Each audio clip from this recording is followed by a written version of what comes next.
I'm billionaire, I'm billionaire, I'm billionaire. మీరు చూడండి, ప్రతి ఒక్కరికి ఒక్కొక్క సంవత్సరం అదృష్టం వస్తుందండి. నిజం.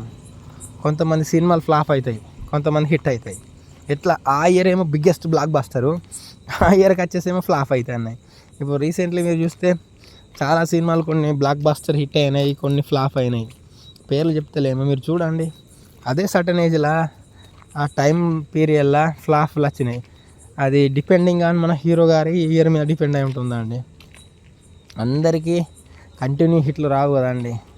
మళ్ళీ ఏదో ఫ్లాప్ రావడం, ఏదో ఒకటి జరగడం కానీ జరుగుతుంది కదా ఒక్కొక్క ఇయర్కి. అది ప్రతి ఒక్క హీరోకి జరుగుతుందా అండి? నాగార్జున గారైనా, మహేష్ బాబు గారైనా, ఎన్టీఆర్ గారైనా, ప్రభాస్ గారైనా, చిరంజీవి గారైనా, రామ్ చరణ్ గారైనా, ఒక ఇయర్ బిగ్గెస్ట్ బ్లాక్ బస్టర్, ఒక ఇయర్ ఏదో ఎఫెక్ట్ అయ్యి కొంచెం మీడియంగా డౌన్ ఫాల్ అవడు.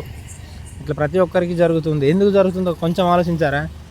మరి కంటిన్యూ హిట్లు ఎందుకు కొడతలేరా అండి? మీరు అనుకుంటారు కావచ్చు కథలు రావడం లేదు, డైరెక్ట్ రావడం లేదు అన్నది. అవన్నీ కాదండి. కొన్ని సినిమాలు చూడండి మరి అన్ఎక్స్పెక్టెడ్గా వచ్చి హిట్లు కొట్టినాయి మరి. ఎందుకంటే అందులో ఆ హీరోకు సంబంధించిన డేట్ ఆఫ్ బర్త్ నెంబర్ వాళ్ళండి. అది నిజం.